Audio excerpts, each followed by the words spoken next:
probably heard of a selfie in terms of photographs taken on your smartphone, but when was the last time you took a career selfie? Here to explain what it is and why we should all do one is Dr. Tracey Wilen. Hi, Tracey. Hi, how are you? I'm doing well. Thanks so much for being here. Thank you. Now, you've become quite an expert on the impact technology has had on society and our careers, and particularly women in leadership positions. So give us a bit of your background. Sure. I live and work in the Bay Area, down in Palo Alto. I've been in Silicon Valley leadership roles for over 25 years at companies Apple, Cisco, and HP. Wow. Visiting scholar at Stanford and author of 11 books. Wow. Well, very excited to have you here. Thank you. And get your perspective on today's economy, because it is much, much different than, you know, our parents, our grandparents. So what is the landscape for today's workers? Well, I think it can be very positive. I think if you have technology skills and you have focus and a direction, I think it'd be very positive. Yeah. I think the reality is that we're changing jobs much more frequently than our parents did, and we're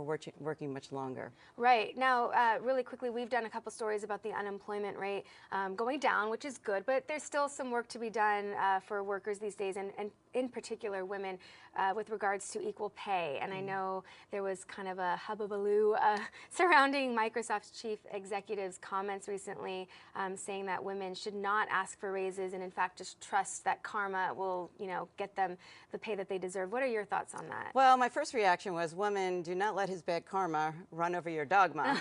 And do not leave, you know, that your firm is not your family, so I would not leave it up to trust. I think people need to take control of their careers and manage them, guide them.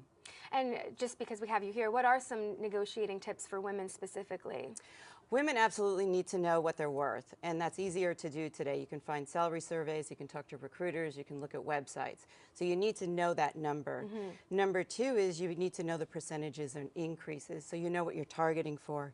And number three is know if you're underpaid and position that as a dialogue or a leveling conversation. And I like to level my pay with my peers because you've done your research and you know that. Do your homework and don't be afraid to approach someone. Absolutely.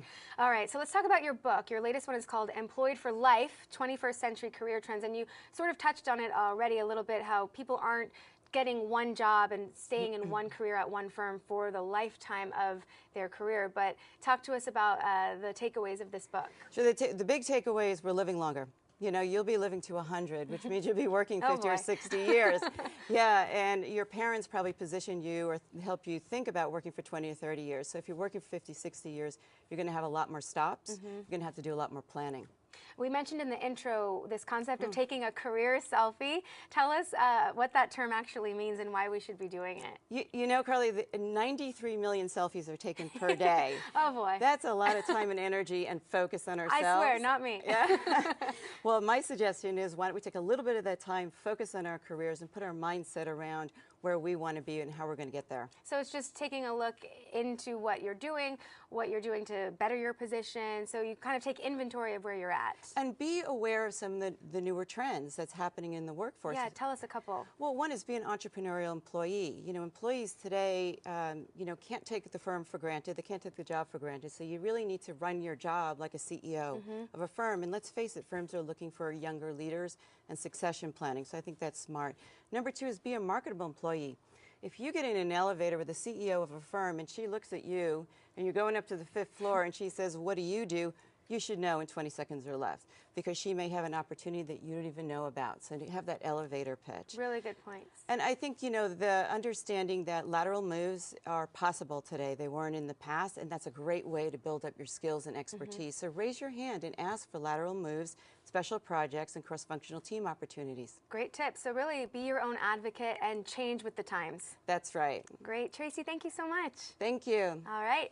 To learn more of Tracey's important career lessons, you can pick up her latest book, Employed for Life, and check out her website at traceywilen.com.